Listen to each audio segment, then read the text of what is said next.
Director Comey, welcome. There was lots of immunity that was granted here. Doesn't it concern you as an investigator that your chiefs in the Justice Department decided to become an immunity-producing machine for many people who would have been very key witnesses should there have been a prosecution? I don't think of it that way.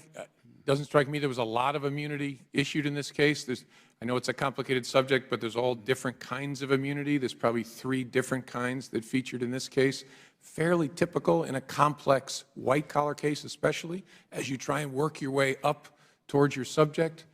So my overall reaction is this looks like ordinary investigative process to me. Who authorized granting Cheryl Mills immunity? I'm sorry?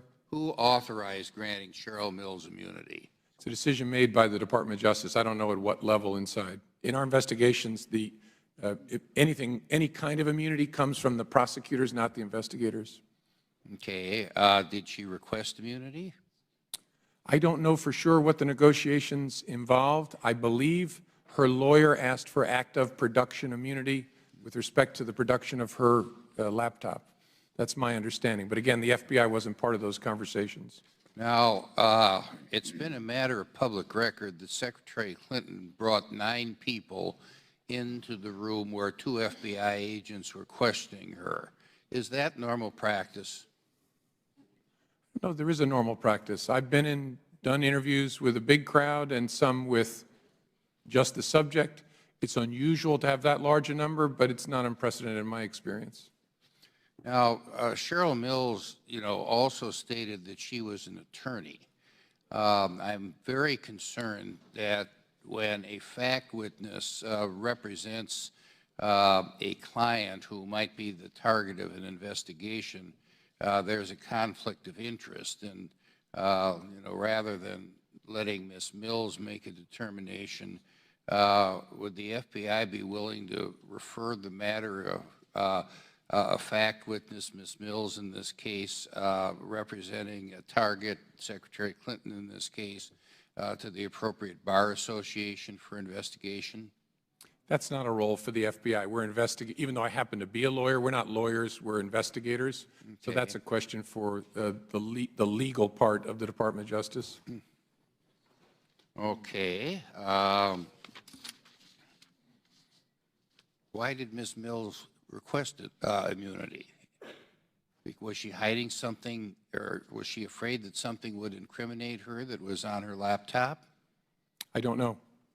I'm sure that's a conversation she and her lawyer had, and then her lawyer had with lawyers at the department. I just don't know. Mm-hmm.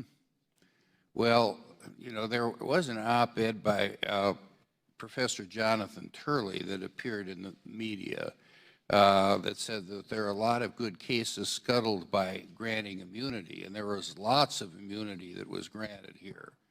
Doesn't it concern you as an investigator that your chiefs in the Justice Department decided to become an immunity-producing machine for many people who would have been very key witnesses should there have been a prosecution? I don't think of it that way. Doesn't strike me there was a lot of immunity issued in this case.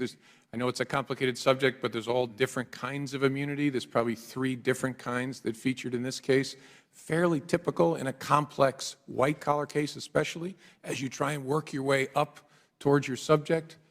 So my overall reaction is this looks like ordinary investigative process to me. Well, the target was not an ordinary target. I think we all know that. And since you announced that there would be no prosecution of Secretary Clinton in July, there have been several very material issues that are troubling. And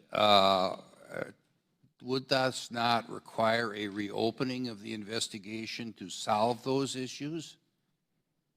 I haven't seen anything that would come near to that kind of situation. Oh. I know there's lots of questions, lots of controversy. I'm very proud of the way this was done. Well, come on now, with all, due respect. Since you made this announcement, there have been many more issues that came out that were not on the table prior to your announcement that the investigation against Secretary Clinton had been dropped. And I think the American public is entitled to answers on this, particularly